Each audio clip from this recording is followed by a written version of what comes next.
I'm a resident playwright at Chicago Dramatists, and Joshua Rollins, who wrote American Rex, is a network playwright. That means he can send his scripts in and one of the residents will critique it. We read it, give him a 5-page critique.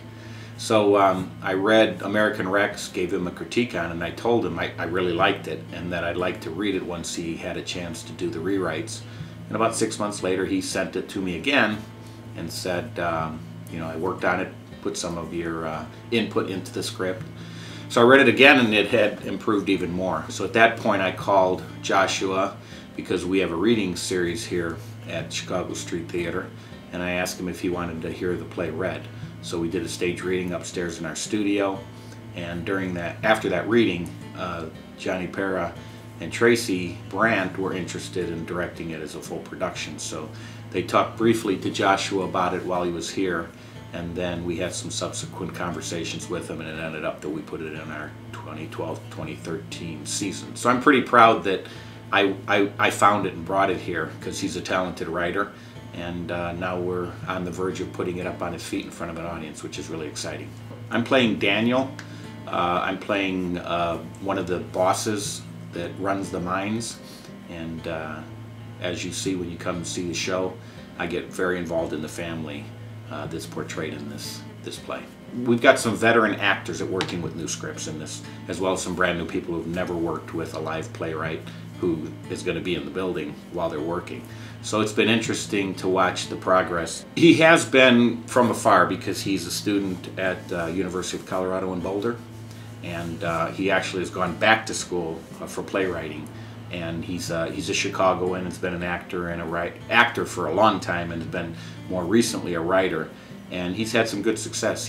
At the same time this play is going on, he's got some activity in New York with a play, and a play of his 25 Saints is going up in Chicago in February. So because of that, because he's been busy with other productions, 3 going on at once, we've had to work with him over the phone and texting.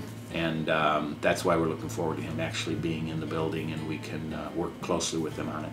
Chicago Street's board believes in promoting new work, new writers, and that's rare in community theater, for a theater to take chances on new works no one's ever heard of. And the other big thing we're very fortunate of is we have an audience that will come and see whatever we put on the stage, whether it's a big name show they've known for a long time or something brand new like this. So they our audience gives us a chance to take risks and be daring. So we've got actors, technicians, and directors who are willing to take that chance, and luckily we have audiences as well that are willing to come see it, which is exciting.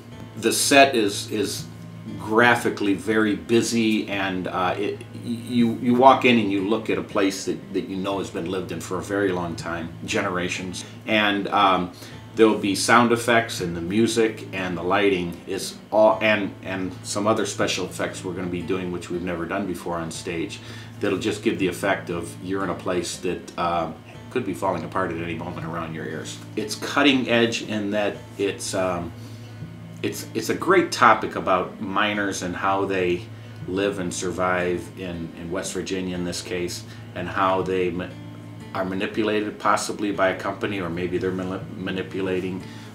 So it's kind of a family that's been heavily affected generations, by the mining industry. And I think it'll be interesting to the audience to see kind of those dynamics, and at the same time there's a lot of physicality to the show, a lot of grittiness to it. I think just like those people live their lives, we're trying to depict that on stage, kind of the grittiness and dirtiness of that environment, both in the workplace and when they go home.